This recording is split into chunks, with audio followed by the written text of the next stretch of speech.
Sir, আমি রাইসা ম্যাডামকে বলেছিলাম নন্দিনী আসেনি অফিসে, কিন্তু উনি এমন ভাব করলেন যে নন্দিনী কখনোই আসবে না আর অফিসে।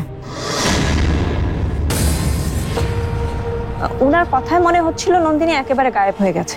রাইসা আপনার ব্যাপারে ওই কথা কেন বলছিল? জানি না।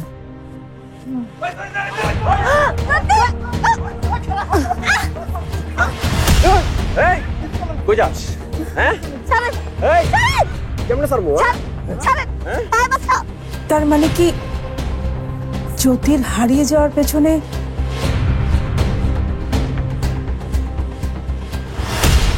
আমারও তাই মনে হচ্ছে।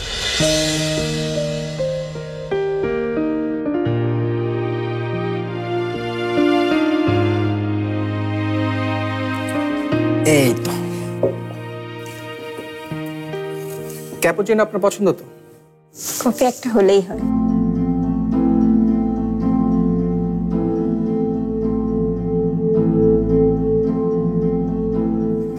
যার চোখ কফি বিনের মতো, তার কাছ থেকে এমন উত্তর আশা করিনি। জি না, কিছু না। আপনাকে কিন্তু একটা বিশেষ উদ্দেশ্য নিয়ে এখানে কফি খেতে ডাকা হয়েছে। তা তো বুঝতেই পারছি। যদিও বিষয়টা পারিবারিক, তারপর আমি জানি আপনাকে আমি ভরসা করতে পারি। যদি সম্ভব হয় আমি অবশ্যই সাহায্য করব। ভাই আর নন্দিনী ভাবির বিয়েটা পিছিয়েছে, আপনি নিশ্চয় জানেন। এ নিয়ে দুজনের মধ্যে প্রতিদিনই ঝগড়াঝাটি হচ্ছে।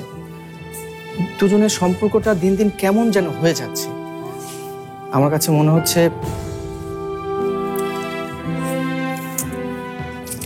হচ্ছে যে বিয়েটা তাড়াতাড়ি হয়ে গেলেই ভালো। আপনি ভাবিকে রাজি করান যাতে বিয়েটা না পেছায়। বলতে পারেন এটা আপনার কাছে আমার দাবি। পারবে না রাজি করাতে? মানে আমি আমি আমি জানি আপনি রাজি করাতে পারবেন। এই অফিসে নন্দিনী ভাবির সবচেয়ে কাছের মানুষ হচ্ছে আপনি। আপনি না পারলে কে পারবে বলুন? পারবো কিনা জানি না, তবে যতটুকু সম্ভব আমি আপনার ভাইয়ের সাথে নন্দিনীর বিয়েটা যেন তাড়াতাড়ি হয় চেষ্টা করব।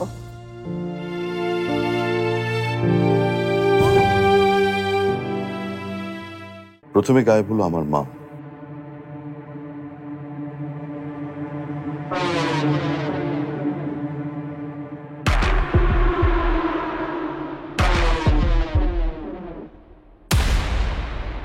এরপর এমডি হয়ে এলো রাইসা। সাথে করে নিয়ে এলো শারমিন ম্যাডামের সিগনেচার করা কাগজ।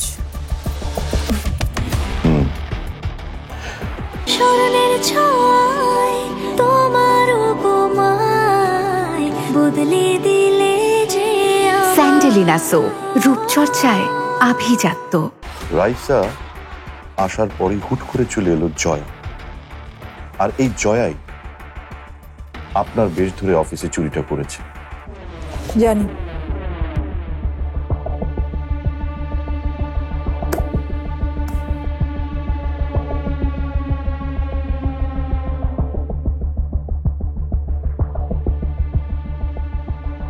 কিন্তু এটা বলেনি জয়াকে দিয়ে চুরিটা করিয়েছে কে।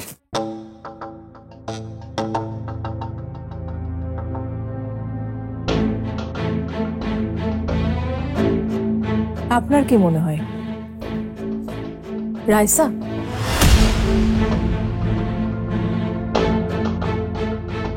এই উত্তরটাই যখন জানবো তখনই হুট করে জয়া গায়েব হয়ে গেল। জয়া বলেছে বা তাকে দিয়ে বলানো হয়েছে সে অফিসের কাজে কোথাও গেছে। কোথায় গেছে কেউ জানে না। তার মানে কি দাঁড়াচ্ছে সবকিছুর সঙ্গেই রাইসা জড়িয়ে আছে।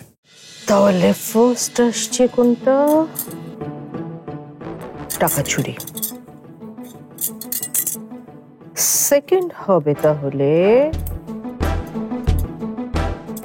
নন্দিনী অপূর্বর বিয়ে। থার্ড ইস্যু জ্যোতির গায়েব হওয়া। আর ফাইনালি তারা না তারা না তারা না তারা না তারা না তারা না তারা না সন্দেহ মিস নন্দিনী গায়েব করেছেন মিসেস জ্যোতিকে। জ্যোতির গায়েব হওয়ার সঙ্গে রাইসের সম্পর্ক কি? সম্পর্ক আছে। জ্যোতি যেদিন গায়েব হয়েছিল সেদিন তার পাশে শুয়েছিলেন আপনি। এমনও তো হতে পারে আপনাকে তুলে আনতে গিয়ে ভুলে জ্যোতিকে তুলে নিয়ে গেছে।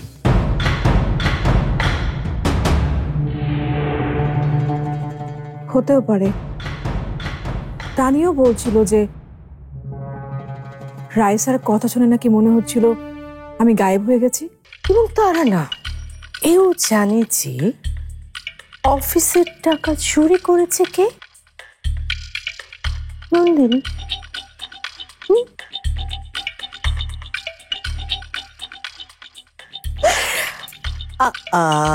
কিন্তু তারা না তো এটা জানে না নন্দিনী কেন অপূর্বকে বিয়ে করছে।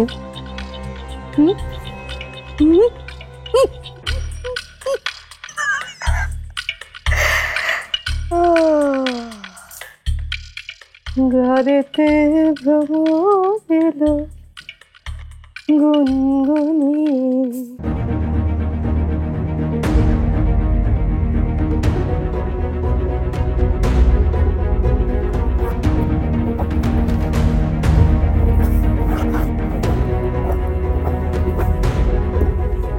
কিন্তু প্রশ্ন একটাই, রাইসা আপনাকে গায়েব করতে চাইবে কেন? সে রাতে অপূর্ব স্যারের বাসায় রাইসাও এসেছিল।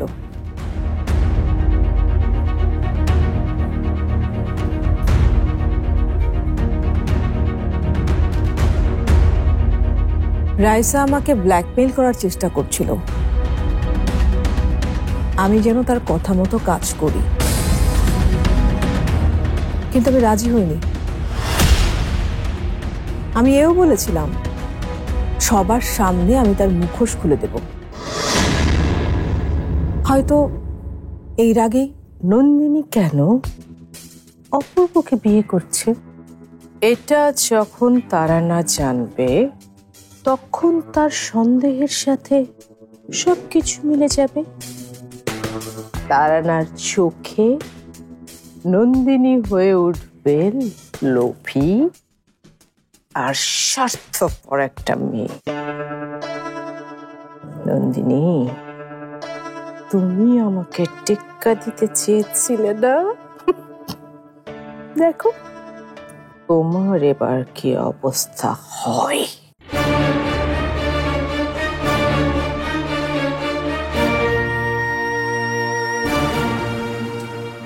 আপনার উপর তাহলে তো তার ক্ষোভ থাকাটাই স্বাভাবিক। কিন্তু জ্যোতিকে যদি রাইসা গায়েব করেই থাকে তাহলে জ্যোতি কোথায়? জ্যোতির সাথে তো রাইসার কোনো শত্রুতা নেই, তাহলে ওকে ছেড়ে দিচ্ছে না কেন? সব প্রশ্নের উত্তর পাওয়া যাবে একমাত্র রাইসার কাছ থেকে। কিন্তু রাইসা তো কোনো প্রশ্নের উত্তরই দেবে না। স্মরণের ছয় তোমার উপমায় বদলে দিলে যে স্যান্ডেলিনা সো, রূপচর্চায় আভিজাত্য। এমনিতে দেবেন। রাইসার কাছ থেকে উত্তর পেতে হলে রাইসার চাইতেও বড় চাল চেলে রাইসাকে ফাঁদে ফেলতে হবে।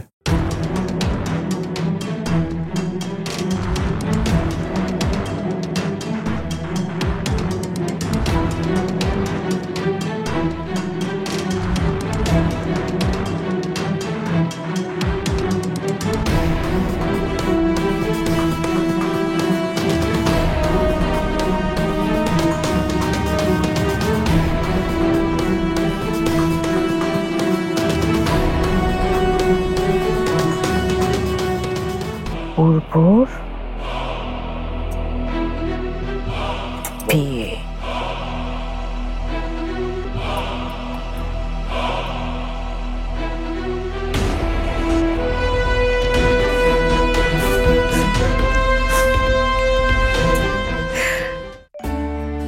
যাক, কথাগুলো আপনাকে বলে অনেক শান্তি পাচ্ছি। জানেন, মা কিন্তু হাসি মুখে সব মেনে নিচ্ছে, কিন্তু ভেতরে ভেতরে মা ভীষণ কষ্ট পাচ্ছেন বিয়েটা এইভাবে পিছিয়ে যাওয়াতে। শত হোক, বড় ছেলে তো। নন্দিনীর সাথে আমি কথা বলবো এই ব্যাপারে, কিন্তু সিদ্ধান্তটা তো ও নিজেই নেবে। ও একটু একরোখা তো, আরেকজনের কথা শুনে এত সহজে ও সিদ্ধান্ত পাল্টাবে বলে আমার মনে হয় না। ও একটু এমনই।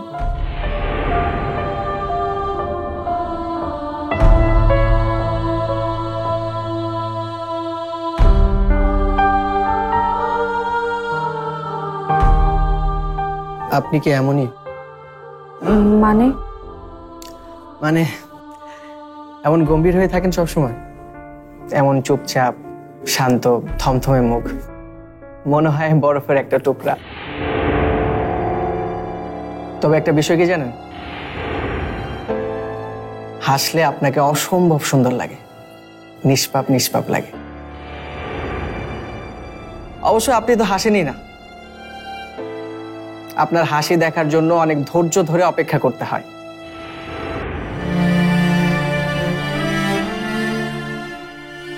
আমি যাই তাহলে, আমার অনেক কাজ আছে। নিশ্চয়ই আবার দেখা হবে।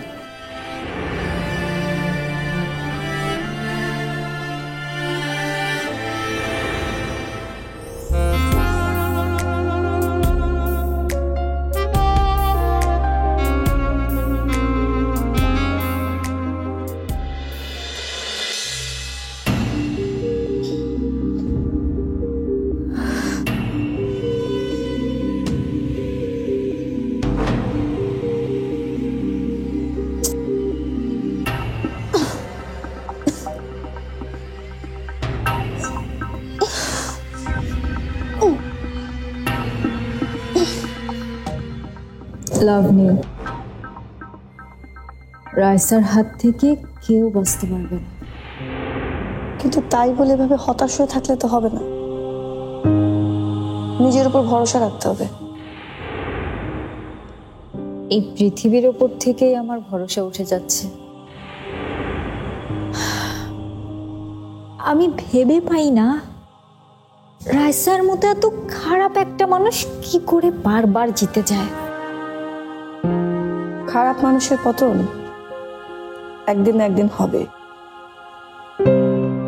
যেগুলোকে রাইসা এখন অ্যাচিভমেন্ট মনে করছে, সেগুলোই তার পতনের কারণ হয়ে দাঁড়াবে। আচ্ছা, তোমাকে দেখে তো খুবই ইন্টেলিজেন্ট একজন মানুষ মনে হয়, তুমি কি করে এই ফাঁদে পা দিলে? আর তুমি কেন? ওই যে বললাম, লোভ, লোভের কারণে। আমি ভেবেছিলাম রাইসার সাথে থাকলে আমি অনেক সফল হব, আমারও অনেক কিছু হবে, কিন্তু কিন্তু রাইসা কারো ভালো চায় না, না আমার, না নন্দিনী আপুর, না মাহিন স্যারের, আর না অপূর্ব ভাইয়ের। কি বলো তুমি? ও শুধু এই অফিসে এসেছে সবাইকে ধ্বংস করে দিতে। স্মরণের ছয় তোমার উপমায় বদলে দিলে যে স্যান্ডেলিনা সো, রূপচর্চায় আভিজাত্য। কি বলো, নন্দিনীরা কেউ জানে না? না, কেউ কিচ্ছু জানে না, আর কেউ কিছু জানতেও পারবে না। কিন্তু তুমি চাইলেই কিন্তু সবাইকে সব বলে দিতে পারো, তুমি তো সব জানো, তুমি এখান থেকে বের হয়ে বলে দিও। কিন্তু কি করে? এই বন্দি অবস্থায় থেকে আমি কি করতে পারি?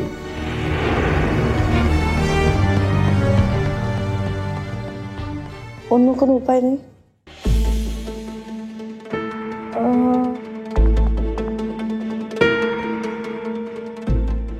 একটা উপায় আছে অবশ্য। যদি কোনোভাবে মাহিন স্যারকে একটা ফোন করতে পারতাম, কিন্তু আমার ফোন তো ওরা অনেক আগেই নিয়ে রেখেছে। যা করার ওদের ফোন থেকেই করতে হবে। কিন্তু এর আগেও চেষ্টা করেছিলাম, কিছু হয়নি। যদি যদি একটা ফোন জোগাড় করা যেত। ভালোবাসি গো আজ কেন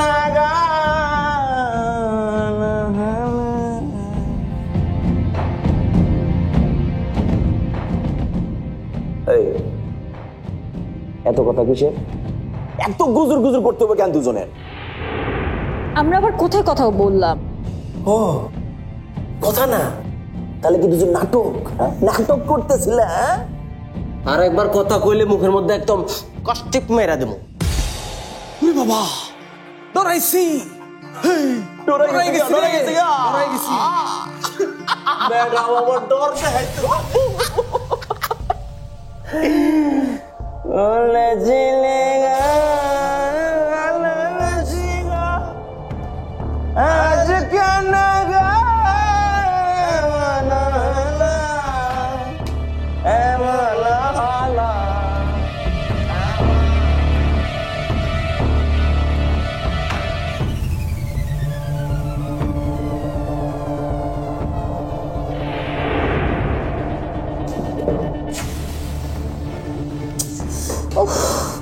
দাঁড়াও, চিন্তা করতে দাও।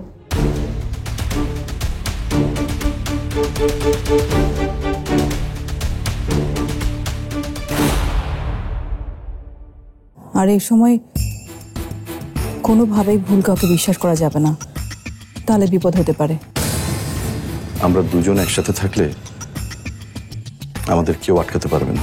এই সম্পত্তির লোভে নন্দিনী অপূর্বকে বিয়ে করতে চাইছে। ভালোবাসার নাটক করছে। আবার এই সম্পত্তির লোভেই নন্দিনী আরো অনেক কিছু করতে পারে। রাইসা নিশ্চয়ই বড় কোনো খেলায় মেতেছেন। যে খেলায় সে মাতুক না কেন, সেটা আমাদের থামাতে হবে নন্দিনী।